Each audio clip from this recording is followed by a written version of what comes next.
Pilipino. Mas masaya ang usapan kapag BFFs ang kakwentuhan.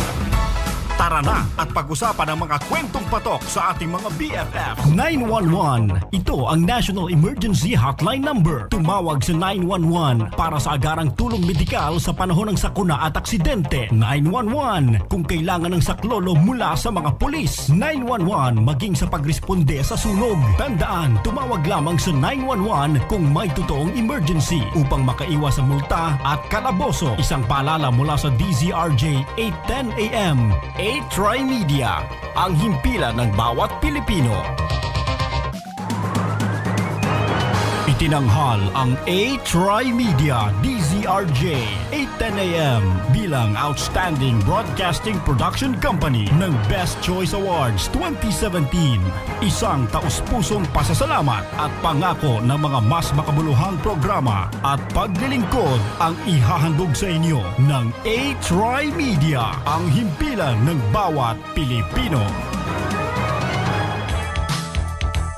Sa aming mga minamahal na tagapakinig, kayo ang dahilan ng aming pagsisikap upang makapaghatid ng tamang impormasyon at public service. At sa aming pagpapagal, ito ay nagbunga, kaya't isang taos-pusong pasasalamat ang aming handog sa inyong patuloy na pagtangkilik. Isang karangalan ang makapaglingkod sa inyo. Maraming salamat po mula sa TriMedia, ang himpilan ng bawat Pilipino. DZRJ 8:10 AM.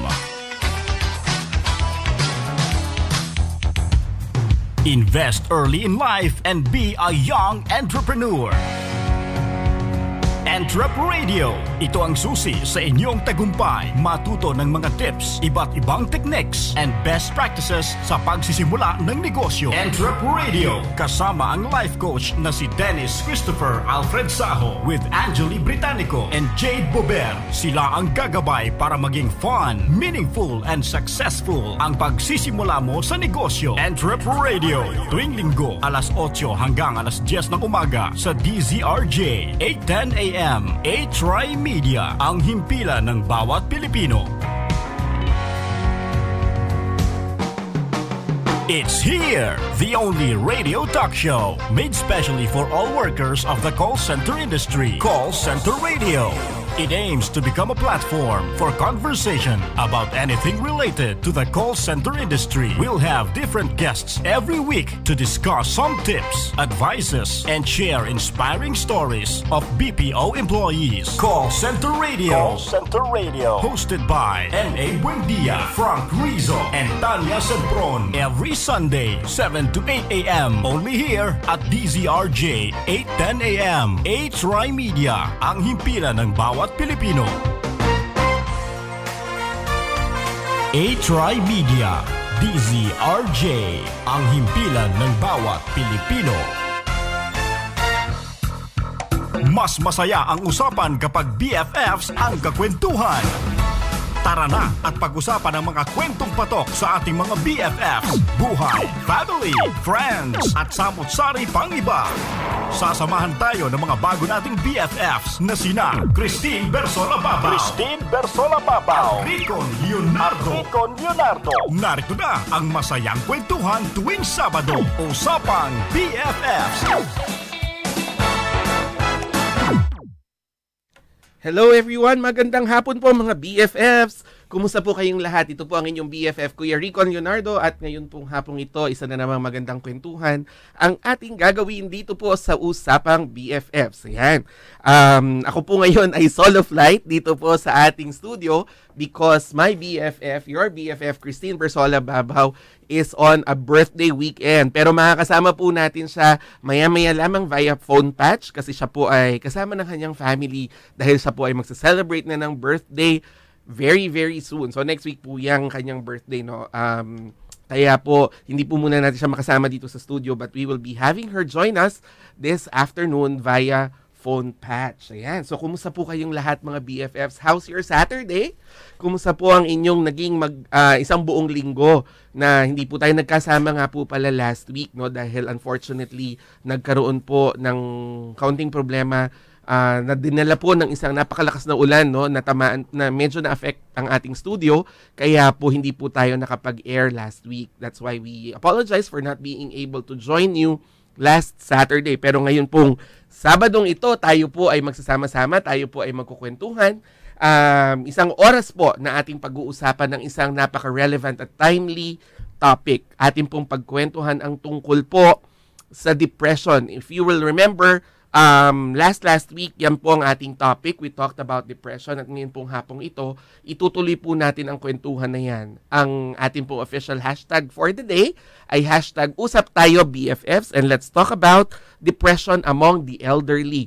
Kasi isa po ito sa mga bagay na hindi po natin masyadong napagtutuunan ng pansin. At ngayon nga pong hapong ito, atin po makakasama ang ilan nating mga BFFs, mga kaibigan natin mula sa Mental Health PH na tutulong po sa atin na unawain at intindihin po ang tungkol sa topic na ito, ang depression among the elderly. Kaya kayo po ay aming inaanyayahan na makisali sa ating discussion. Tayo po ngayon ay live sa ating Facebook page ng Usapang BFFs. So, pwede po kayong mag-tune in dyan.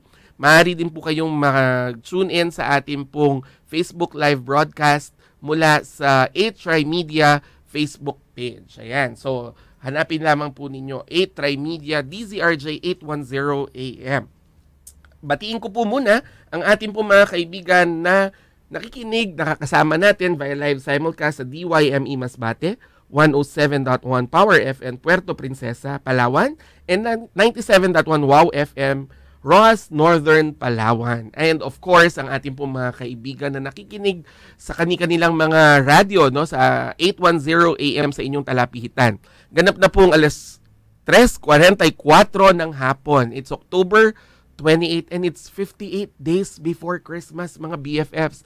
Kayo po ba ay ready na sa inyong mga shopping list? Kayo po ba ay nag-umpisa? I heard last Friday was traffic was quite terrible, no, lalo na po sa may bandang south. I hope kayo po ay hindi masyadong naapektuhan yan at kayo po sana ay nakapagpahinga ng maayos kagabi upang tayo po ay magkaroon ng napakagandang kwentuhan. Ayan, nakita ko na ng ating BFF, si Christine Babaw, nag-join sa ating broadcast via Facebook Live ng ating Usapang BFFs page. So, nabanggit ko po kanina na ang ating pong topic ngayong hapong ito ay tungkol sa depression among the elderly. Mamaya-maya lamang po, alamin natin, sino nga ba ang kinoconsider ng mga elderly? Ilang taon po ba ang ating mga, yung pasok dito sa category na ito ng elderly? And then, inaanyayahan po namin kayo na makisali sa atin, join the discussion. Ang ating pong official hashtag ay hashtag Usap Tayo BFFs. Yan. So, ano nga po ba ang depression, no? If you will remember, pinag-usapan ho natin ito a few weeks ago. Ang depression ho ay hindi lamang ito yung basta-basta tayo ay nalulungkot. Depression is something deeper and more serious than just being sad or being lonely. There are times when depression hits, kailangan na po nating humingi ng tulong sa atin pong mga kaibigang mga doktor, no, mga espesyalista tungkol sa condition na ito. It is a medical condition that should not be taken lightly, no. It is something that we should be looking into very seriously. Hindi ho siya laughing matter, hindi po siya isang bagay na dapat po ay pinagpapawalang bahala. And it is also something that we should not use very loosely, no, yung term na, ay, alam mo, nadidepress ako. Kasi sometimes, dahil po sa paggamit natin ito ng basta-basta na lamang, nagkakaroon po tuloy ng iba't ibang misconceptions about the topic. Kaya po, yan ang ating pag-usapan today, mga BFFs, dito sa ating episode ngayon about depression among the elderly.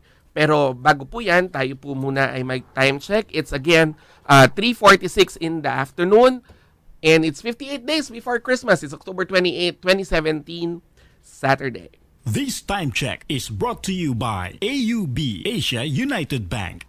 Yan. Mula po sa ating mga kaibigan sa Asia United Bank or AUB, who, by the way, is celebrating their 20th year of banking service in the Philippines. Ayan. So, congratulations po sa ating mga kaibigan sa AUB. So, kung kayo po ay mayroong mga comments, meron ho kayong mga questions about our topic for today, kayo po ay inaanyayahan namin mag-comment sa atin po mga social media accounts para po kayo ay ating maisali sa ating discussion. Ang ating pong hashtag for the day, hashtag Usap Tayo BFFs. Ayan. So, can we ask lang, Sir Vlad or Miss Cindy, can we ask our guests to join us already here sa ating discussion? Now, we have friends coming from Mental Health PH. Makakasama po natin si Rian Portugues, Anika Mendoza, and Lawrence de la Fuente. Maya-maya po lamang yan. And of course, makakasama din natin ang ating pong BFF via phone patch in a few minutes. Alright? So, can we ask lang po, can we ask our tech booth, kung pwede po bang mag-guide nyo po ang ating mga guests na so they can already join us here sa ating discussion, no? So, ang ating po mga social media accounts for TriMedia, you might want to join us there. Please like us on Facebook, www.facebook.com/TriMedia. Follow us on Twitter and Instagram at TriMedia. And tayo po ay live din sa DZRJ 810 AM. Kayo rin po ay maaaring sumubaybay sa atin pong mga social media accounts ng Usapang BFFs. Pwede nyo po kaming makita sa Facebook, Usapang BFFs, Instagram, and Twitter. Yan. So kung kayo po ay may mga katanungan, na nakikita ko na ang inyong mga comments dito sa ating accounts, no? Yan. Teka lang po at titignan natin yung inyong mga comments. Hindi ko pa lang siya ma-open. Okay, so ano nga ba itong what's so nice about our topic for today? Kasi po alam nyo, itong discussion about depression is, sabi ko nga po, very serious, very very serious. So dapat ho alam natin paano po ba natin matutulungan ang ating mga kaibigan, ang ating mga kapamilya na nagkakaroon po ng ganitong kondisyon. So batiin ko lamang po ang mga BFFs natin who are already online. Hi BFF, sabi ni Christine Babaw, ating BFF team, tatawagan ka namin in a few minutes, ha. And then we have Tony Alcantara Gumul team. Hi Miss Tony. Kumusta ka na, BFF Tony? Thank you for joining us also in our celebration last week nga pala, ha? Kasi alam niyo mga BFFs, I had a Thanksgiving. We had a Thanksgiving for my daughters. Alam niyo yun, yung Thanksgiving for her health. Kasi nga po, if you remember, we mentioned that she was in the hospital for about 18 days. Kaya po, after no, nagkaroon ho kami ng konting pasasalamat. And we had our friends join us also. Ayan. And, Daffy Go is also here. Nag-join na po si Daffy. And then, sabi niya, hello po. Lapit na ang Christmas. Congratulations to AUB. So please, send us your comments para po mabasa po natin online. Ayan. Ready na po ba ang ating mga guests? Sir Vlad, Miss Cindy, can we ask our guests to join us already? Kung kayo ho ay may mga katanungan, you may also want, ito, first time natin gagawin ito dito sa programa, contact us through our text line. 0939-914-3988. Ayan. So kung kayo ho ay may mga katanungan tungkol dito sa ating magiging topic, maaari po kayong mag-message dito sa ating text line 0939-914-3988. Lalo na po para doon sa ating mga kaibigan na nakikinig lamang po sa pamamagitan ng kanilang mga radyo. Ayan. Sir Vlad, Miss Cindy, okay na po ba tayo sa ating mga guests? We'll ask them to join our discussion already. Oo, papasukin na natin yung mga guests natin, please, para maumpisa na natin yung kwentuhan.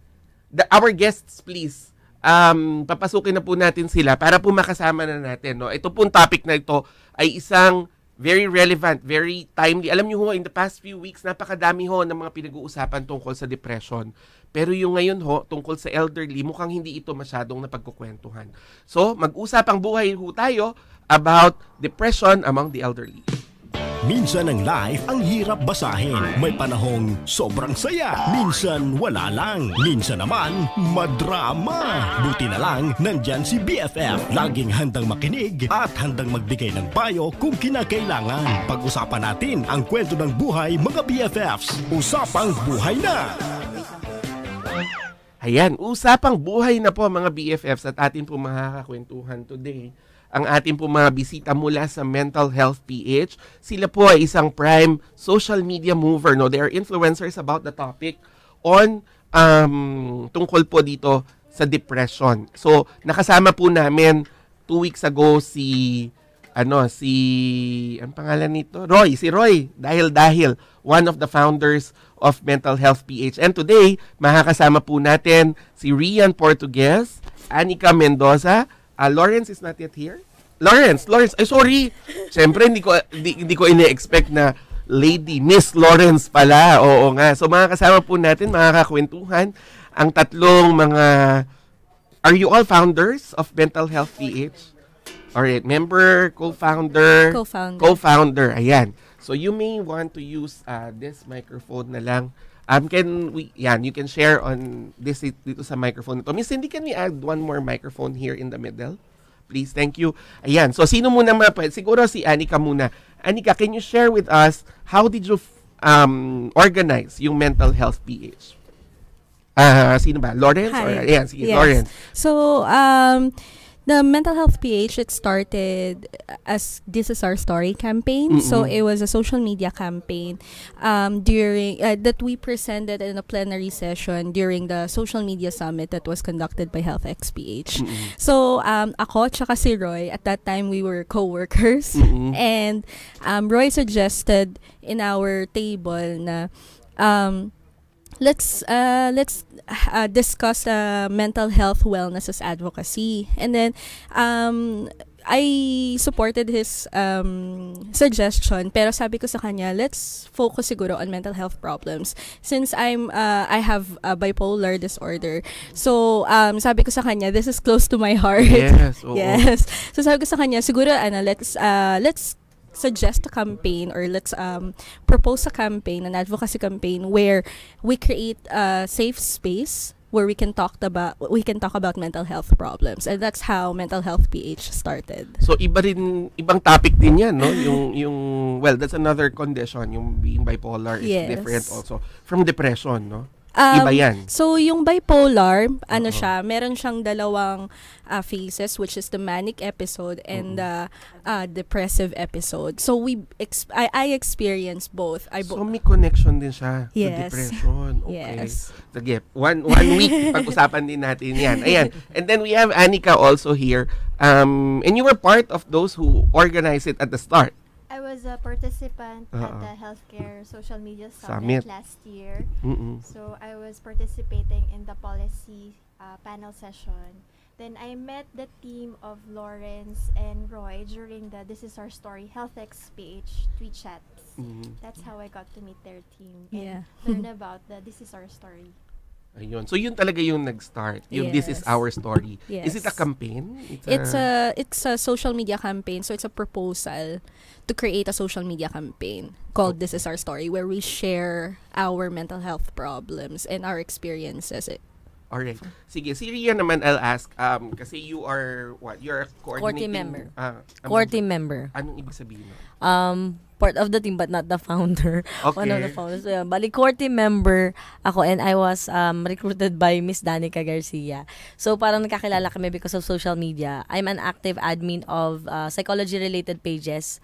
Mm-hmm. So, dun sa amin, kami yung may hawak ng Philippine Psychometrician Reviewer, Philippine Psychometrician Psychologist page, and other psychology-related pages. And then, dahil active ako, parang nagkakilala kami ni Miss Danica, and then naging part ako eventually nung team nila. Alright. So sige, pag-usapan na natin tong topic natin, depression among the elderly. First, who do we consider as the elderly? Well, basically pag sinabi natin elderly, these are the people na 60 years old and above. So basically when you're a senior citizen already. Senior citizen, yeah. Sila yan, the elderly. Okay. And is there any difference between yung depression that is being experienced by those younger compared to those who are in the elderly stage? Yes, actually, kasi pag sa yung experiences ng mga bata compared sa matatanda, may mga times kasi na overlook din natin yung experiences ng matatanda eh. May mga studies such as Asian studies ng mga elderly, yung physical symptoms na nararamdaman ng elderly, minsan dun nagmamanifest. Halimbawa sa depression, minsan lumalabas na physical symptoms. Eh, may mga times na kapag sinabi ng matanda or may iniinda sila na masakit yung likod ko or something, kung anumang part ng katawan nila, minsan sinasabi lang nila, baka, iniisip ng caregiver na, baka kasi dala ng katandaan. Pero hindi nilang alam na, baka may na rin siya, parang mga signs na pwedeng nagli-lead to depression or ganyan. Okay. So, well, I was telling nga kanina si Anika, probably is depression among the elderly something that is prevalent in the Philippines? Kasi 'di ba, given that dito sa atin, masyadong strong yung bond natin with family, no? Unlike other countries where the elderly are placed in nursing homes or sa mga care homes, 'di ba? Dito sa atin kasama natin sila sa ating mga tahanan. But is it still something that is prevalent in the Philippines? Yes, actually dun sa sa census nung 2000, yung number ng mga elderly na merong depression or parang mental health problems nasa 4.8 million. And then nitong recent lang, based din to dun sa nakuha kong data dun sa DOH, naglumobo siya ng 6.9 million. Wow. And then 1.3 of them mga indigent na mga elderly, yung kumbaga wala na silang parang allowance o pinagkakitaan, may disability, yung parang hindi na nila talaga yung sarili nila kayang dalhin, ganyan. So when we say this kind of depression are those that would need medication already? Not necessarily. Pag depression na rin kasi parang pwedeng psychologist ang magpa-partner tsaka sa psychiatrist. Syempre kapag depende, pag severe talaga din siya, talagang kailangan din talaga ng meds. Kasi nakakapag na rin yan nakaka-affect na rin sa function ng individual. So nagiging dysfunctional sila. Yung ilang aspect ng life nila, yun, affected na, kaya kailangan ng meds. Pero may iba, parang early signs, parang medyo nagagawan pa ng paraan ng psychologist sa therapy. Pero most of the time, meron din siya talagang meds. Okay. Psychiatrist na yon. Pero how will I classify? I don't know if whoever can answer. Depression versus, well, among the elderly, di ba, there is Alzheimer's, there's dementia, there's, di ba, mga ganyan. How do you classify it? Na talagang depression siya, or is there any difference between depression versus the other mental health conditions that is present among the elderly? Well, meron, especially dun sa part ng dementia. Yun sila minsan parang ganun ka-complicated yung relationship nila. May mga times na yung isang tao na depressed or yung parang may dementia, akala depressed, ganyan. Pero dapat makita natin yung difference nila. For example, ang isang tao na elderly na depressed, may mga times na nagiging forgetful sila, parang ganyan. Pero sa dementia kasi, hindi lang sa pagiging forgetful, para bang may times na hindi na rin sila makapag-form ng new information. Ganyan. Nagkakaroon din sila ng mga problems. So, yung sa negative experiences nila, pag depressed ka, for example, inassess yung yung ability, for example, pag hindi maganda yung performance niya dun sa exam or sa assessment, parang feeling niya hindi niya nabigay yung best niya. Yung depressed, parang mare-recognize niya, minsan sorry siya. Pero kapag dementia, minsan nagbibigay pa siya ng excuse. Kaya nga minsan may kita mo yun na kapag naaalala mo na, ay, forgetful ako, masasabi na minsan, wala ka pang dementia or wala ka pa doon sa part na yon na may dementia ka. Pag nare-recognize mong forgetful ka, pero pag may dementia kasi naggagawa pa sila ng excuse. And then, pagdating din doon sa orientation, pag depressed ka, aware ka sa sa time, sa date. Pero pag may dementia ka, hindi ka na talaga oriented, hindi mo alam anong oras na, or minsan wala ka na din talaga sa date, ganon. Okay. Gabi, araw, ganyan. So it's important for the people who are giving care to our elderly to be very conscious about these things, no? Kasi baka mamaya akala mo ganun lang, na magiging makakalimutin lang, part of, aging. Oo, aging. Yung pala, it's either you're probably with a depression condition, a depressed condition, or pwede ring dementia. Or Alzheimer, early signs ng Alzheimer's. Kaya kapag meron tayong nakitang mga ganong signs na na observe natin sa mga magulang natin, minsan nga 40 years old early signs nag-a-appear na siya Kaya nga dapat marunong din tayong alamin yung mga links na pwede nating takbuhan. For example, sa St. Luke's, meron tayong tinatawag na yung kumbaga CDR or certified dementia raters. Yan, may mga ganun sa sa St. Luke's na kung saan i-assess nila kung nandun na yung early signs ng Alzheimer's or dementia. So, para pag may nakita ka ng ganun, malilimutin na siya, tapos parang nagiging dysfunctional, hindi na siya oriented, yung mga simpleng bagay na dating naggagawa niyang pangalanan, ngayon nahirapan na siyang pangalanan, yung mga ganun. Pwede kang lumapit dun sa St. Luke's, pa-assess nyo, para habang maaga pa lang, malaman na, kesa naman na nandyan na, ngayon mo palang gagamutin. And pwede rin na, kapag nalaman ng isang senior citizen na meron siyang ganong condition, may dementia siya, it could lead to depression. Yeah, may tendency din ng pwedeng ganon. Yes, kasi they might feel, sorry for themselves, and it could go deeper. Di ba? Tama ba ako nang intindi? Na ang depression could be just, being very sad or lonely or whatever, and then, parang nagtuloy-tuloy? Pwede, ganun ba yun? Or not necessarily? It's yun yung doon di ba? Pag kasi sinabi nating depressed, parang severe sadness, sobrang pagkalungkot na kung saan ma-observe mo dun sa tao na nagiging dysfunctional siya. Kasi ang sadness, malungkot ka, pero nakapag-function ka pa sa ibang bagay Kasi pag sadness kasi may specific source siya kung bakit mo siya nafe-feel.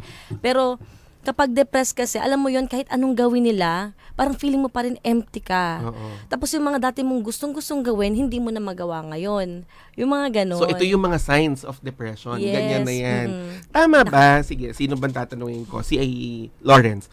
Tama ba na one sign is that, one thing that you could note if you are depressed is that previously, for example, halimbawa shopping. Shopping can make you feel happy. Yes. And pag may depression ka, kahit mag-shopping ka na magkaubos-ubos ang pera mo, you still won't feel okay. Tama ba? Ganun ba yun? Tama siya. So, tulad ng sinabi ni Rian, if there's something that you used to enjoy, activities, halimbawa, mahilig ka manood ng TV series or films before, pero ngayon, just thinking about sitting down and watching a film does not make you happy. That's already a sign. Kasi ibig sabihin, hindi mo na nagagawa yung mga gusto mong gawin at wala ka ng drive or will na gawin yung mga activities that you used to enjoy. And this is something common regardless of age. Yes, makikita naman din. Ganun din. So even in the elderly, kung dati pag ballroom dancing ka, happy ka na. Ngayon, kahit anong kembot mo, wala. Wala na. So, kahit ano pa. Okay. So, mga BFFs, kung kayo po ay kakasubaybay pa lamang, ating po pinag-uusapan ng napaka-timing topic about depression among the elderly. And we encourage you to join our discussion. You can use our hashtag for today, #UsapTayoBFFs, which is also the hashtag for Usap Tayo campaign. Oo, di ba? The Usap Tayo campaign being used by Mental Health PH, no? Which I found out just recently, you had the Usap Tayo So, di ba? Parang session ba ang tawag doon? Tweet chat. Tweet chat, okay. So, paano yan ang mga elderly? When you, tanungin ko naman si Anika, you're actively involved with this social media campaign of Mental Health PH. Oo, di ba? And the elderly, not most of them have social media accounts. Yeah, that would be a challenge. So how do you, is there any way that you are extending your social media campaigns to the elderly? That's our we're still gonna try and talk about what campaign will be going forward for the elderly. But for now, does the Mental Health PH campaigns include campaigns informing of, let's say, the youth, yes, on how to take care of their elderly parents, or may ganyan ba tayong campaign ngayon? That's a good idea actually. Oo, di ba? More likely parang yun sa future yung gagawin namin, na kung saan syempre walang ang social media accounts yung mga elderly natin, pero yung caregivers nila, yun, diba? Yung mga millennials, yung mga kahit 30 years old na mga nag-aalaga sa kanila, meron yun, at pwede namin silang ma-inform kung paano nila aalagaan yung elderly. At syempre, pati din sila, kasi kung minsan nakakalimutan natin yung caregivers, nagkakos din ng yun. Yun yung kanina, yung pinag-uusapan ninyo ng baka ang nade-depress pala yung caregiver, hindi yung elderly. Nababurnout po. Nababurnout, yun yung term. Is there, parang nag-i-interlock ba yung burnout saka depression? Well, kasi pag burnout, kasi di ba parang pagod na pagod. Pwede mag-lead. Pwede rin siyang mag-lead. Kung mag-pile up na pati yung iba pang mga problems mo, ganyan. Actually, pwede siyang trigger. Usually, at least in my experience. Yeah. Kapag halimbawa, patong-patong yung stress points sa buhay, usually kapag halimbawa wala ka sa depressive episode, or at least in my experience, halimbawa wala ako sa depressive episode, I can manage it on my own. Pero kapag halimbawa nasa depressive episode ako, tas ang dami kong stress triggers, bumabagsak talaga yung moods ko na kailangan siyang i-manage with a different dosage of meds and with additional behavioral therapy. Alright. So, how does one, for example, if I'm a caregiver or if I live with an elderly at home, how do I recognize? Is there any visible symptom or na malalaman ko na kailangan ko nang ipa-check kung ito ba ay depression na or malungkot lang siya ngayon, ipag-shopping ko na lang, panoodin ko ng sine. May ganun ba? May ganun ba tayong pwedeng makita? Actually, for our family, what we do is we communicate with each other. Then we take turns. So, as parang teamwork siya. So, as a family, we take turns on taking care of my grandma, so my aunt and my sisters. So, we all take turns para hindi ma-burn out yung each other. So, we give each other time and space to rest and rejuvenate our spirits. Kasi di ba merong iba, they take care of their elderly parents and they themselves are already in their senior years. Yeah. Oh, yeah. So, minsan yung effect din sa kanila, matindi din. Kasi imagine, I mentioned earlier na my daughter was in the hospital for like 18 days. We were in the ICU and we saw several families there na ang nandun sa loob ang pasyente is maybe the mother or the father who is in their twilight years already. And then ang nag-aalaga sa kanila are their children who are also in their senior years na. And you would see how it affects them so much. So yun yung nakakatakot. Baka sila pa yung magkaroon ng di ba? Pwede yun, di ba? Yes. As you said, it's a trigger. So, are there any activities that they can do so that they avoid falling into that or triggering depression amongst them? Actually, depende din kasi yun dun sa individual kung ano yung coping mechanism na pwede sa kanila. For example, kung ano yung interesting para sa part nila or yung hobbies nila, dapat yun yung bagay na talagang tinutuloy nila. Pero kung minsan kasi hindi mo yun mafo-focus kapag nandun ka na sa part na namumroblema ka. So, ang question kasi kanina parang paano natin ma-determine kung nandun na din pala tayo sa phase, papunta na tayo dun sa part na yun na magkakaroon tayo ng psychological problem, for example. Ma-observe natin yun dun sa function, dun sa sa distress, and then nagkakaroon ka ng thoughts na parang ayoko na, gusto ko nang itigil. So kapag nagkakaroon ka ng mga ganong klase, yung tatlong yon halimbawa na nafe-feel ng isang tao yon, baka pwedeng may problema na din talaga siya. Kaya magpa-assess siya. Sa yung friend ko kasi taga St. Luke's din siya. Part din ng pag-assess dun sa client, meron din ina-assess yung sa caregiver. Malalaman yung level of stress ng caregiver. Yes, ng caregiver para matulungan din sila. So ayun. Okay, so nga naman no kasi minsan laging nakakaligtaan yung nagbibigay ng care. Ang focus is always on the patient.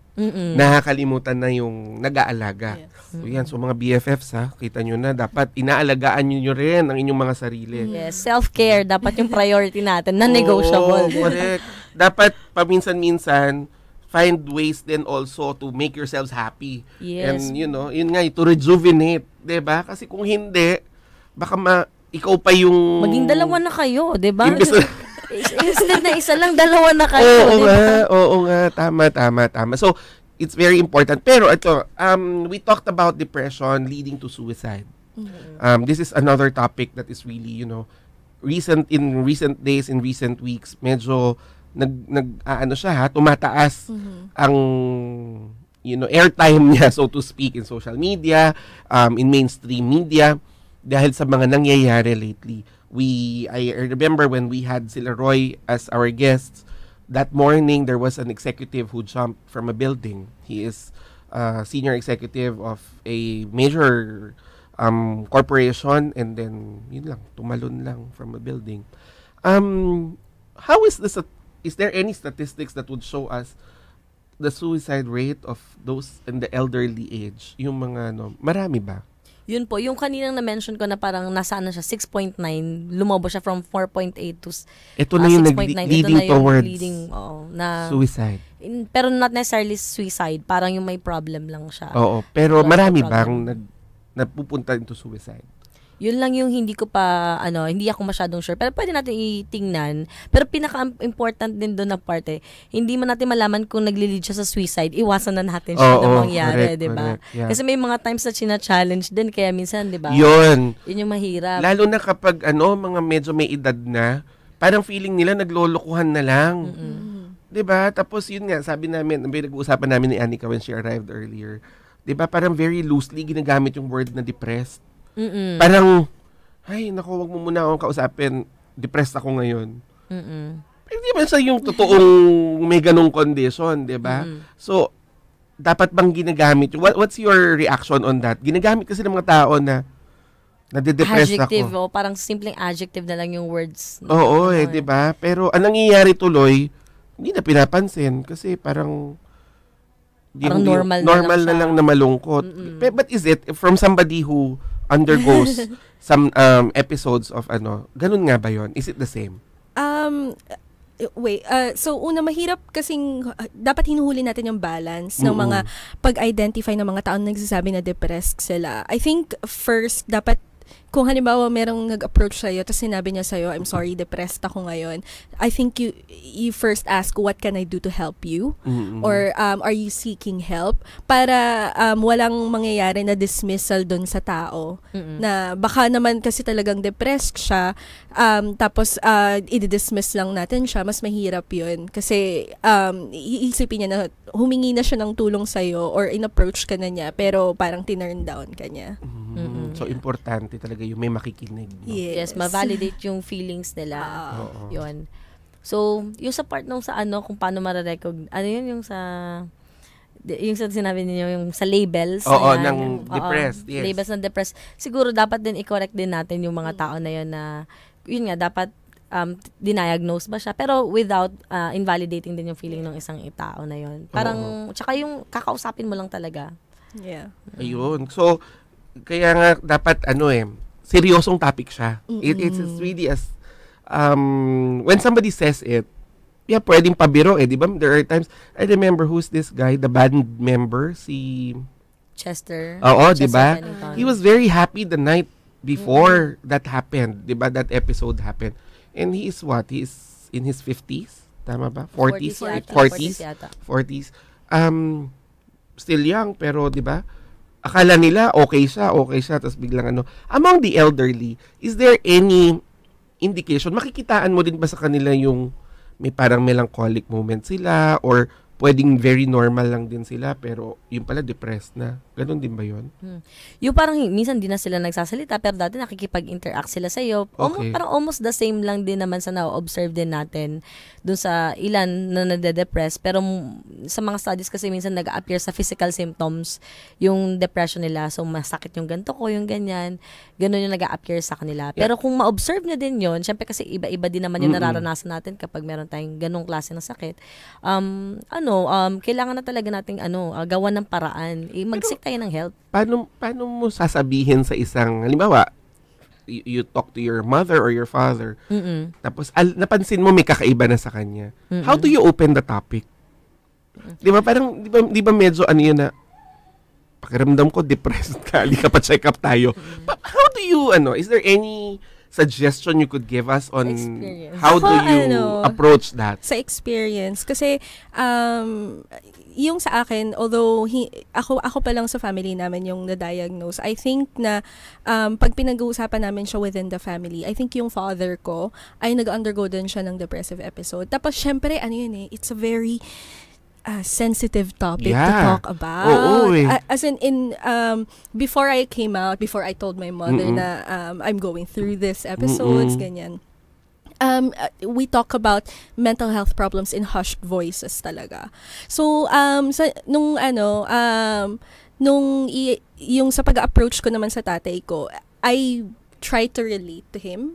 Parang I tried to tell him na, hi, ganito yung mga nararanasan ko. Tapos hindi siya validate, parang whatever you're going through, it's something real, and it's something that I also experience. And tratuhin natin siya the way you would treat, halimbawa, diabetes. Pag halimbawa may symptoms ka na ng diabetes, yung sugat mo hindi gumagaling. Di ba ang gagawin mo, pupunta ka sa doktor, maggagamot ka. So ganun yung approach na inano ko. Na ganun din naman sa sa depression. Kapag halimbawa hindi na ako makapasok, hindi na ako makatayo, alam ko na pupunta na ako sa doktor. Pero yun nga, iniisip ko lang paano pag mga nanay at tatay natin, diba? Or the elderly. Paano mo sasabihin? Parang hirap i-open up na, pakiramdam ko, kailangan kitang dalhin sa isang, kanino ba muna dapat? Psychologist or psychiatrist? Kanino ba dapat?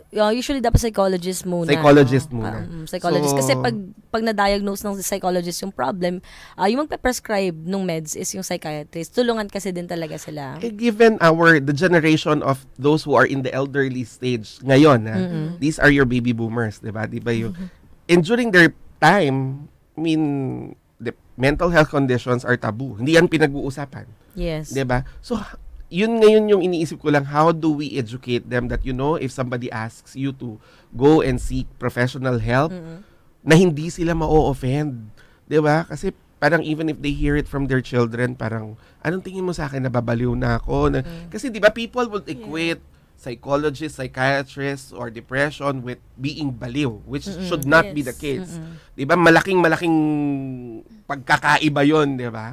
So, yun lang. Hindi ko alam how to do it. How diba? So, probably your group would help. Approach it from the side of love and care. So, you care about your parents. You love your parents. So, Mom, I noticed you're not doing your usual activities, not doing your exercises, but so if you notice something that's not unusual, maybe try to come from a place of love and care, and maybe they'll be more accepting of the fact na there's a problem like this. Yeah. So talaga may may manifestation din siya on activities. So, hindi na nila magagawa. Siguro before din natin i-communicate na may problema yung isang tao, maging sensitive tayo kung ano ba yung nangyari sa kanya. Okay. Kasi usually, for example, sa elderly, yung mga nagtitrigger sa kanila ng depression, for example, kasi matanda na, yung recent death ng mga friends nila. Diba? So, malaki din yung impact na yun kasi ilan na lang sila magkakaibigan tapos namatayan siya. Minsan, pwedeng mag-trigger din yun ng depression. Another is, dahil sa health condition nila na hindi, alam mo yung parang feeling nila, nagiging pabigat na ako sa pamilya ko, ang taas na ng expenses, minsan nagli-lead din yun. Feelings of loneliness and isolation. Loneliness and isolation kasi wala ganun kumakausap sa kanya. Mga ganun. Marami sila sa loob ng bahay pero hindi siya masyadong kinakausap kasi alam mo yun, hindi na rin siya nakaka-relate or parang may pamilya na yung mga anak niya. Yung mga ganun. So, pag nakita natin yung mga ganung bagay, pwede natin siguro i-communicate na, kunwari, namatayan, kamusta ka na, di ba, mga ganun. Na yung, i-ano mo siya, kausapin mo siya, yung mga before na, yung na-observe mo siya, tapos ano yung recent na nangyari. Yan yung, i-open up mo. And you have to do something, no? Yun. For example, if there is, yun na nga, sudden death in the group of friends, for example, nitong mga elderly, di ba sila yung, unti-unti na sila, mukhang susunod na ako. Di ba may mga ganyan silang mga feeling.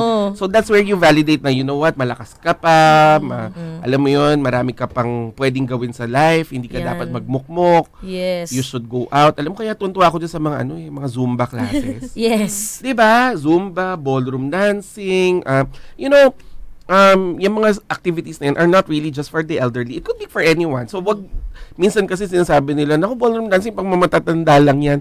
Tuloy yung mga seniors natin, lalo nilang nafe-feel na kapag nagganyan ako, mababrand ako na matanda ako. Diba? Hindi. It's actually a competitive sport. So if you're able to do that, it doesn't mean that you are old. It doesn't mean that you are, you should feel old. Diba? Kasi it's ang hirap kaya nung pinapaikot-ikot ka kapag nagchachacha kayo. Kaya nagsuswing kayo. So mga BFFs, kayo po, may mga, wala pang mahaba-haba pa ang ating oras, no? We still have about 10 minutes to go.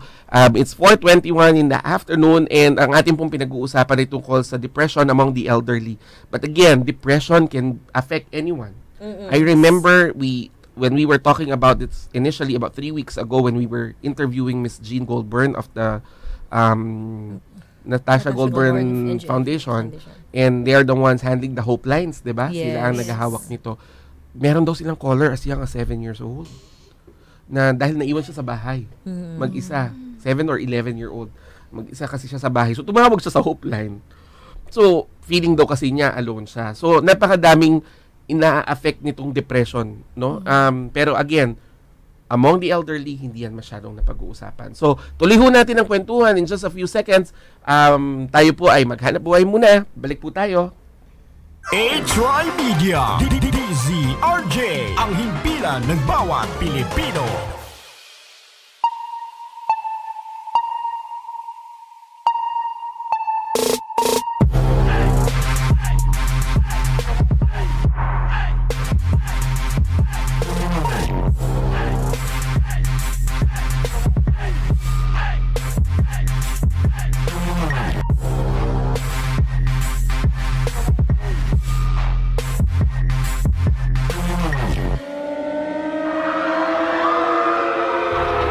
Kapag lumindol at nasa loob ng isang gusali, gawin ang duck cover and hold. Habang lumilindol, yumuko o umupo, magtago sa ilalim ng matibay na mesa at humawak hanggang humupa ang lindol. Lumayo sa mga babasagin, gaya ng bintana, estante at cabinet na maaaring bumagsak. Pag humupa ng lindol, lumabas ka agad ng gusali at pumunta sa open area. Huwag gumamit ng elevator o escalator sa inyong paglabas. Suriin ang sarili at mga kasama kung may nasugatan. Maging alerto dahil maaaring magkaroon ng aftershocks. Tandaan, paghandaan ang sariling kaligtasan, isang paalala mula sa TriMedia, ang himpilan ng bawat Pilipino.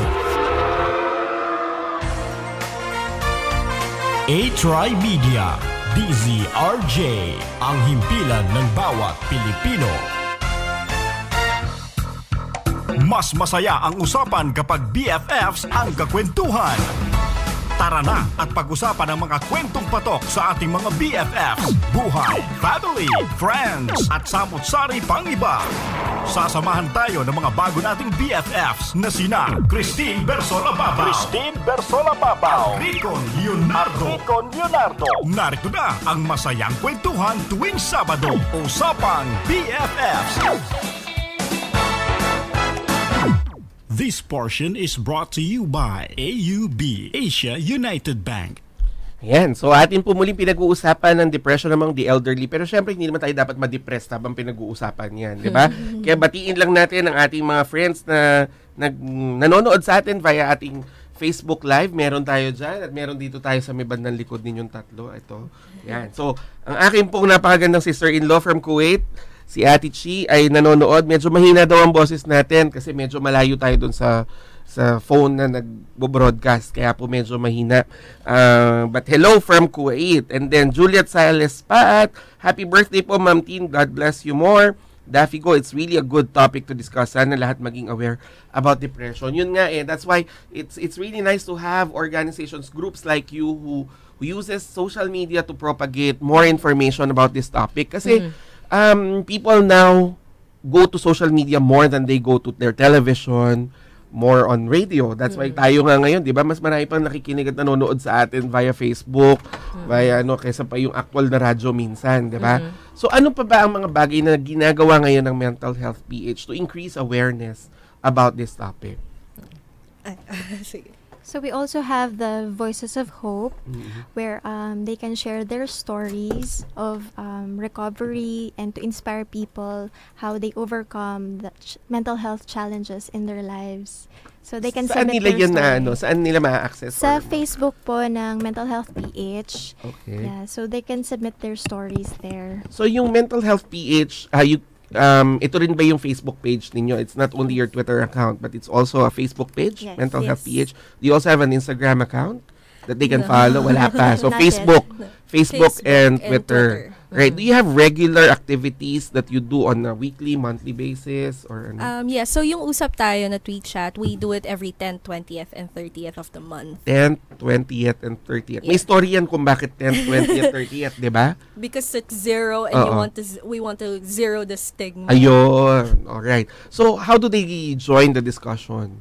yung tweet chat? It's on Twitter lang yes, ba? So it's on Twitter. You just have to follow our page and you just have to follow the hashtag Usap Tayo. And then you can join the discussion na. You can just reply on the tweet. You can give your answers. Why don't you do, this is bigla ko nag-suggest, diba? Why don't you do a Facebook live session together with your tweet chat and or a YouTube live that's a good suggestion. Kasi di ba now in Facebook you could actually do Facebook live even if you are in remote location. So pwedeng halimbawa nandito ako sa isang lugar, you are in another place. Pero nag-uusap tayong dalawa on screen, nakikita ng mga tao, split screen tayo.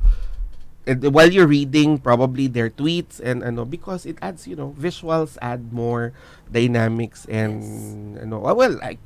sabi nga namin ni Tin, kaming dalawa, we would be happy to be part of your activities like this, and if you'd like I could moderate for you in your Facebook live. Diba? Sa Facebook live, diba? You could schedule, let's say every 10th, 20th, 30th of the month, do Facebook live session, let's say every 7 p.m. or ganyan, where people can actually watch and join the discussion using Facebook Live. They can have their tweets and it could be read online. Iba kasi kapag you have a face that is there and then you could just do it in a coffee shop or in a, I don't know, in a nice location with good audio. You don't need very expensive equipment for that. You just need data and diba? Do that kasi I think more people would be engaged when you do this. Currently, how many followers do you have in Twitter and the last time na nakita ko sa page yata 7,000 something. Wow. Nasa 8,000 8,000 na pala. Wow. 8,000. 8,000 na din. That means people are, starting to look for. Kasi di ba when you join a page, it means you are believing this page, or you have there's something in this page that you'd like to follow and 8,000. Yes. But that's still very small. Considering the population. So we have to beef up the promotions about this. So may mga initiatives naman tulad ng sa school, mga activities na napopromote din naman siya kasi yung ilan din sa mga members namin, core team members and founders, na-invite din sa school para magbigay ng talk about mental health. So isa din yun. So ginagawa din namin in school. So what kind of talks or topics do you talk about when you get invited? Usually, nung last time nga si Sir Roy, ang diniscuss niya about dun sa mental health mismo, ano yung meron dun sa ginagawa ng mental health talaga, ano yung role. And then, ako, nito, na-invite naman ako mag-talk about, inirelate lang, yung usual na mental health, paano mo ma-determine, yung mga ganyan. Yung mental health problems, how to deal with it, mga ganun lang. Yun yung maganda, yung how to deal with it. So, how do you deal with it? Do you have any suggestions to the people who care for the elderly? Ano ba ang dapat nilang ginagawa? So, kanina pa natin na-discuss yung paano natin ma-determine. So, nag-share tayo ng paano ma-determine. Yes. Ngayon, pag na-determine mo na siya, anong gagawin mo? The best way is to refer.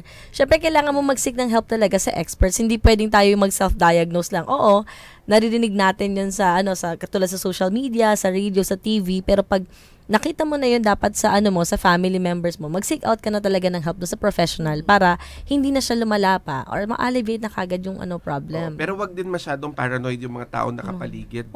Kasi baka naman mamaya, depressed ka, mukha kang depressed.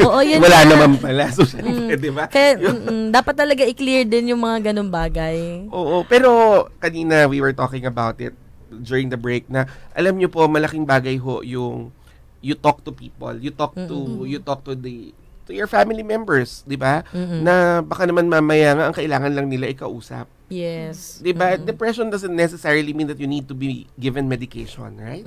You can actually get out of that state without even taking medications. Am I correct? Tama ba? I know people na through therapy lang, they can deal with depression and get out of without necessarily taking it. Yes, it would depend on the person talaga. Alright. So, kasi di ba may stages din yan, merong mild lang, meron talagang medyo kailangan na ng different kinds of medication to kasi may mga may mga imbalance. I heard Roy talking about neurotransmitters imbalance. There are certain medical conditions that needs to be really treated by medicine. Alam nyo, dapat mga BFFs, nakakausap kayo ng mga katulad nila para mas naiintindihan ninyo kung ano po itong ganitong topic, because again, it is a serious topic that needs to be understood and we should be able to tell people about it ng tama. Hindi yung, alam mo, pagkaganto ka, depressed yan, minom ka ng gantong gamot. Nako, wag mo tayong basta-basta iinom mo ng gamot. Kasi, di ba, alam mo, meron ganyan, di ba yung... Oo, di ba, meron ganyan. Alam mo yung kaibigan ko, ganyan. Alam mo, uminom siya ng pampatulog para paggising nako ho, wag mo tayo. Di ba yung iba, they take sleeping pills, ganyan, because they say, I feel so depressed, I feel ganito, inom ako ng gamot. Parang tulog lang ng tulog na yun. Is that a sign of depression? Yes, that's also another sign. But again, you do not self-medicate. Yeah. Seek help. There's a reason kaya hindi ka pwede mag-self-medicate kasi your psychiatrist will help you find the right medication for you. Kasi sometimes it depends on the chemical makeup, parang chemical balance ng iyong brain, and your psychiatrist will help you find the right meds talaga para makapag-adjust yung katawan mo properly. So it's more personalized treatment because each individual is different, and their response dun sa medicines could be different also. Yes. Yun na nga. Kaya huwag ho tayo maging mga doktor. Minsan tayo pa, o kaya magtatanong tayo sa butika, ano ho bang gamot ang pwede kong inumin pagka ganito? Hindi mo na pwede pumunta doon, di ba? Napupunta ka sa butika. Depressed ho ako ngayon, ano hong gamot ang pwede kong inumin? And all of these medication that are given, if you really have been diagnosed with this condition, all of this needs prescription. Right? Yes. These are things, at wag nyo ipapahiram ang inyong prescription. Utang na loob. Kasi hindi ho safe yan. Diba? Baka mamaya hindi naman yan kailangan ng kaibigan nyo. Ang kailangan lang pala niya itumawa o makasama kayo. Bonding. Diba? Bonding lang. Again, depression is a medical condition that needs expert advice. Expert treatment ang kailangan ho dyan. So, is there anything you'd like to share to our listeners about mental health PH? Well, I think baka meron din i-share si Anika. Yeah, sa experience. Kasi it's about elderly. Yes, please. Oo. Yung experiences mo. Your current, as a caretaker. You mentioned earlier that you are taking care of your lola? Yes, together with my whole family. So, my aunt, my mom, my sister, and I, we take turns taking care of my lola. So, my lola usually has her daily routine. So, may oras siya. Anong oras siya gigising sa umaga? Anong oras yung breakfast? Anong oras yung go to the bathroom? So, everything is scheduled. So, if you don't follow that schedule, any change, maninibago siya. Parang madidisorient siya kapag di niya na, so change yung schedule. Oo, naka-schedule siya. Parang sa system niya, na ganun yung schedule. So, medyo difficult din siya kasi very fragile yung elderly. And their meds din actually, ang daming meds. So, you have to schedule, this is for the morning, breakfast, lunch, and dinner. So, if you also, as a caregiver, you have to then monitor kung ano yung meds sa morning, sa lunch, and sa dinner. So, talaga siya, parang talaga siya, tutok ka talaga if you're gonna take care of the elderly.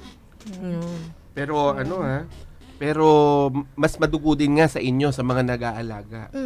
So dapat kayo din talagang nag-aalagaan din kayo, yung mga nag-aalaga. Kasi teamwork talaga siya. Oo, sabi ko nga sa inyo 18 days kaming nasa hospital. Kaming mag-asawa were there. Hindi kami umuwi because my daughter was in the ICU the whole time. And hindi mo alam kung uuwi ka kasi, hindi mo alam kung, di ba, yung utak mo nandun din. And we saw how other patients' families had to go through this, roller coaster of emotions. And if you really do not know how to take care of yourself, and probably your other family members who are taking care of the patient, talagang pwede kang bumigay. Di ba? Kasi, alam mo yung mental anguish mo na hindi ka nakakatulog kasi nga nagbabantay ka. Tapos, hindi mo alam kung anong mangyayari bukas. Hindi mo alam kung anong mangyayari mamaya. 'Di ba? Tinitingnan mo yung mga monitors, binabantayan mo yung taas-baba, ganyan, pagpapalit ng numbers. All of these things you have to process. All of these things, all of these emotions you need to go through. Minsan talaga matutulala ka na. Ako, I was telling them, lumabas sa akin yung effect emotionally when my daughter was already out of the hospital. On my first week after we got discharged from the hospital, doon ko naramdaman na ako naman ang tinamaan emotionally. I was blanco. Yung hindi ka malungkot, di ka masaya. You were in the middle, tas nakakainis yung feeling. Kasi parang feeling mo, wala akong magawa kasi yung utak ko is not functioning well. I cannot make right decisions, feeling ko. I cannot focus on something. Tapos yun nga, gusto kong umiyak para mailabas ko siya. Hindi ako makaiyak kasi parang wala lang. Gusto kong matuwa, hindi na ako matuwa. So sabi ko, naku, hindi na maganda to. Then, I wasn't telling anybody how I felt. Then, sabi ko nung, siguro mga few days after, sabi ko, no, I have to tell somebody. Because if something happens to me, and nobody knows, diba? Magugulat na siya, anong nangyari? Anong nangyari? So, yun, when I started telling somebody about it, I first told my wife, then I told my office mates, my friends in the office. Then, that's when it started coming out. Saka lang ako medyo parang, okay, I felt a lot better, nakatulog na ako. Nung nakatulog ako ng maayos, yun na, parang doon na ako parang okay na ako. I'm already okay. So yun nga, iba-iba talaga yung how do you call it? Coping mechanism. May iba mabilis makapag-adjust, may iba matagal, depende. Ako ang coping mechanism ko when I'm undergoing a lot of stress, I walk. Sobra akong laging naglalakad. Then I visualize myself while walking. Nilalaglag ko lahat ng bagahe sa utak ko. Tapos pagbalik na ako, pupulutin ko ulit sila isa-isa. Meron na akong solusyon. Kumbaga habang naglalakad ako, hindi ko pa alam paano ko ito susolusyonan. So ibababa ako muna. Tapos pagpabalik na ako, okay, ito gagawin ko. Ito, ganito gagawin ko. Pag upo ko, okay na ako ulit. So we encourage our friends na ganun din, di ba? Whatever your coping mechanism is, you should go through it.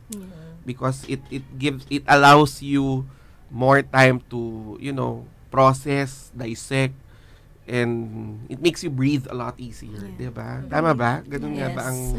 I don't know, that's just based on my experience. I don't know if experts would I'm not an expert, but I don't know if experts would... Actually, medyo pareho tayo ng coping mechanism. Pero sa akin, kapag naman matindi yung anxiety ko, I run.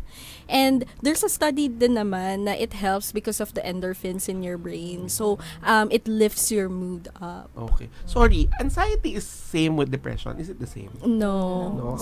Can you share with us the difference? So sa depressive episode, yun yung may feeling of emptiness, may feeling of loneliness, sadness na hindi siya nawawala. Yung anxiety naman, yun yung may matindi kang panic or worry in your brain. Tapos mabigat yung chest mo talaga. Yes. Kahit walang reason, may ganun kang feeling. Alright. So, magkaiba pala yun. So, napaka-lawak, napaka-complex. Ayan. So, about 1 hour na natin pinag-uusapan ng tungkol sa depression. Mag-usap naman tayo ng medyo masaya. And part of talking about being masaya is talking about birthdays. So magpapatugtog lang ako ng isang magandang song dito as I introduce our birthday celebrant. Happy birthday to you. Happy birthday just for you. BFF, are you there? Andiyan ka na ba, BFF? Hello? Teka lang ha, dali. Parang nabibitin ako, Tek, ha? Nabitin ako. Is she already on air? Teka lang ha. Sandali lamang po. Saan po tayo? Ayun. BFF? Hi. I am. I hear you. I'm watching. Ayun, inulit ko lang kasi alam mo naman, pagka sanay akong ikaw ang nandito sa... sa board. Siyempre, di ko alam kung anong gagalawin ko. Happy birthday in advance! Oy, thank you! Oo. Yeah. Kumusta ang iyong Sabado ng hapon? Ma-beauty. Ito, stress-free. Oo nga. Walang bagay na nakaka-depress.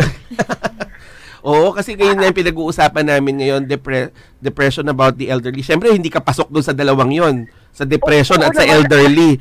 Walang-wala ka doon. Kanina pa ako nakikinig, pero alam mo, BFF, ay kumusta pala kayo dyan sa lahat ng nakikinig, sa ating mga guests from Mental Health. Oo, nandito si Rian, si Anika at si Lawrence. Hello. Yan, salamat sa pagsama sa aking BFF. Sa aking BFF na si Recon. Yan. So, yun nga.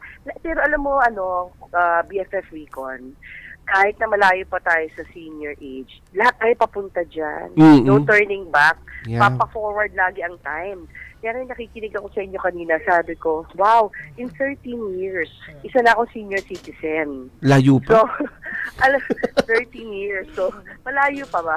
Pero yun nga, iniisip ko rin, although I'm going to celebrate my birthday on Monday. That's a few days from now. And there's every reason to celebrate. And yet, alam nyo, pag nagbo-birthday ako at nandito ako sa ganitong lugar na, conducive for muni-muni moment, naiisip ko rin yan na parang, wow, tatandaan na naman ako na 1 taon. Ano kaya ako 10 years from now? Nasaan kaya ako 13 years from now? So, naiisip ko rin yan. Kaya maganda nga yung topic natin eh.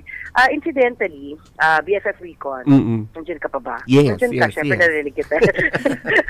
Kasama namin ngayon si Mommy Sena. Yung aking mommy-in-law is 78 years old. So, alam mo na, tinatanong ko sa kanya, hindi siya ma-depress na tao kasi. So, masiyahin siyang tao. At alam mo yung sagot doon kung bakit siya masiyahin na 78-year-old na woman is because of her mga apo. Yeah. So there's and she keeps herself busy kasi siya yung reyna ng kusina. Siya ang nagluluto araw-araw and she finds joy na nagluluto siya araw-araw. Buti na lang hindi ako culinary expert, di ba? Siya yung reyna pagdating doon. So, ang secret niya, kaya wala siyang oras para makaramdam ng kalungkutan o depression despite her age, di ba? Hindi na siya kasing productive tulad ng dati, hindi na siya kasing busy tulad ng dati. Mind you wala silang yaya. Pinalaki niya sila Julius, si Romit, si Des nang walang yaya. Talagang tutok siya all these years. So she was a very, very, very busy and busy woman. And then right now, what keeping her occupied is the kitchen and her apos. So, yun ang, diba? Yun ang solusyon para hindi ka na-depress. Find joy in being with your apo. Kung wala kang apo, find joy in pursuing or doing your passion. Sa kanya, pagluluto. Diba? Para hindi ka na-depress. So, yun. So, naisip ko rin mga bagay-bagay nito habang ako ngayon, habang kausap kita at nakatingin ako sa bundok. Wow. Ang ganda kasi nag-iiba na ang kulay ng langit. Nagiging pink, nagiging orange, nagiging yellow. Ganda. Habang kausap ko kayo. Tama yan, BFF, kasi for the past few weeks, sobra ka ring busy. At least ngayon, nakaka-relax ka ng kaunti, 'di ba? You have to find time. Nagsalita hindi stress yung past 2 weeks na. Sunod ka na, magbakasyon ka rin. Oo nga eh. Correct. Pero siyempre, kailangan ay, alam mo, ito ang aking, 'di ba, nakwento ko nga sa'yo, dito sa radyo, dito ako nakakahanap ng way ko to de-stress, 'di ba? Ito yung nakakatanggal ng stress sa akin. Yung ating shows itong show natin every Saturday, I look forward to this every week kasi parang bumibilis ako magtrabaho ng Lunes hanggang Biyernes para umabot ako kaagad ng Sabado. Kasi dito, 'di ba, masaya. Oo, masaya, di ba? Ang masaya mag-radyo, kahit di mo nakikita makausap mo, tayong dalawa lang dumadal-dal pati natin. There's a sense of communicating with them. May line ka towards their hearts and their minds, di ba? Kahit naisip mo one way lang. And it's a very, very fulfilling thing na, di ba sabi nga nila, pag kailangan na isang depression tao na isang taong makikinig sa kanya. Tama. Di ba? Yes. So, ayun, alam natin na bagamat di natin sila nakikita, napapakinggan nila tayo, and yet, hindi man nila nasasabi sa atin diretso sa ating mga tenga, no? Kung ano yung gusto nilang sabihin. Nandiyan naman na Facebook, pwede sila mag-comment, di ba? Mapaparating nila yung mensahe. Pero also, na in a way, alam mo yung reverse listening, yung dahil i-impart ka sa kanila ng mga nakakatulong na knowledge and information, para mo na rin napakinggan yung problema nila sa buhay. Alam mo yung ibig sabihin, partner? Yes. Yun. So, yakap, hugs lang, laban. Yan. At saka yun na nga, find time for yourself. Find time with your family and relax. Diba? Find time to relax. Alam nyo, importante yan. Speaking of relax, partner, habang papalubog na ang buwan, nag-chill out ang araw, partner. Maaga pa. Napasilip tuloy ako sa labas. Akala ko sobrang overtime na ako. Twilight moves ba ako? Buwan talaga ng isip. Habang lumulubog ang araw. Yun. Kanina aking hobby, Jules, and nag-chillax, nag-wine kami. Ayan. Ko ba kita, partner? Oo nga. Nag-wine kami. Hindi bale, pupunta naman ako somewhere malapit dyan bukas. Susunod ako sa aking mag-ina na ngayon ay nagti-trick or treat. Alam mo, somewhere, trick or treat kami din. Bukas magti-trick or treat din kami. Hahanap kami dito ng mga bahay na pwedeng katukin. Kasi may dalang costume yung mga bata. Oo nga. So, ayun. Trick or treat din kami. So, anyway, as for me, since I'm turning a leaf older, no, parang a leaf or the pages of a book or a diary, every time I turn a year older, I always write on my journal. So dito, where I am now, dala ko yung aking journal. It's a new journal. It will naman cover all the milestones of my 47th year on Earth. Wow. Alam mo yun? So, every birthday may ganun ako. So, ito na, mag-start ako tomorrow midnight. Ganun Day ako, one. ako eh. Susulat ko na yung mga balak kong gawin pa at my 47th year on Earth. At kung ano yung mga nagawa ko at hindi ko nagawa itong nakaraang taon. It's therapeutic, partner, di ba? Yeah, it's therapeutic to write and feel the pages as you turn a leaf older. So, it's also a nice way of counting your blessings. Diba? Sabi nga nila, hindi ka madedepress pag sinulat mo lahat ng problema mo versus lahat ng dapat mong pasalamatan at blessings, ma-realize mo, ay, mas marami pala blessings kaysa sa mga, diba, kaysa sa mga pagsubok. Exactly. Ayan. Kaya mula sa amin lahat dito na nandito sa studio ng DZRJ, kami bumabati sa inyo isang napakasayang birthday. Ayan. Thank you very much. At mula sa akin, isang mahigpit na yakap sa inyong lahat, mga BFFs ko dyan sa DZRJ.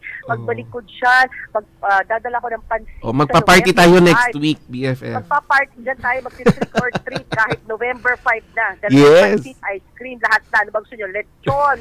Ayan, para umikli ang buhay. Lechon. Correct. So enjoy. At kumusta na lang kila BFF. Thank you, Sap. Thank you, BFF. Sa iyong mga... Thank you ulit sa mga guests natin dyan. Thank you. Alright, sige. Okay, so happy birthday ulit. Thank you, partner. I will see you on Tuesday, hopefully. Ha? See you on Tuesday. Yes, see you on Tuesday. Yes. Alright. Sige, thank you. Thank you. Happy birthday. Happy birthday. Thank you. Alright, so ayan po, nakasama po natin live via phone patch ang ating pong BFF Tintin Baba, who is now with her family celebrating her birthday in advance. So, happy birthday ulit, BFF. At nakalipas na naman ang isang oras po ng kwentuhan. And I'm so thankful. Bitin pa rin. But we will find time in our program if that's our way to help our, our friends outside to know more about mental health is not only about depression, it's about a lot of things. Yes. So we hope to invite you again. Thank you very much, Lawrence. Thank you for inviting us. And Anika, thank you for finding time to join us. At sa ating pong mga nakikinig, mga BFFs, please follow their social media accounts. Can you share with us your social media accounts again? It's Mental Health PH on Facebook and on Twitter. Ayan. Yes. So, follow it so that you'll be able to at least get to know more information about mental health. Alam nyo, hindi po ibig sabihin na tayo po ay humahanap ng information about this na meron din tayo necessarily, but it's something that could help us or our family members. At lagi pong tandaan, tuwing Sabado tayo po ay nagsasama-sama dito sa DZRJ 810 AM. Kasama po ang inyong BFF Christine Bersola Babaw at ang inyong pong lingkod, Ricon Leonardo. Magsama-sama po muli tayo next Saturday. 3:30 to 4:30, medyo late lang tayo ngayon. At tayo po ay magkakaroon pa rin ng isang makabuluhang kwentuhan, magkakasamang magkakaibigan dahil atin po laging tandaan na mas masaya ang usapan kapag BFFs ang magkakwentuhan. Hanggang sa susunod pong Sabado. Bye! Masayang usapan tungkol sa buhay, family, friends, at kung ano-ano pa. Talakayang swak sa bawat Pilipino. Huntahang walang iwanan. Hahataw na dito sa programang Usapang BFFs. Usapang BFFs. Kasama ang ating mga BFFs na sina Christine Bersola Babaw at Ricon Leonardo. Christine Bersola Babaw at Ricon Leonardo. Usapang BFFs. Sama-sama tayo tuwing Sabado alas 3:30 hanggang alas 4:30 ng hapon dito sa DZRJ 810 AM. TriMedia, ang himpilan ng bawat Pilipino.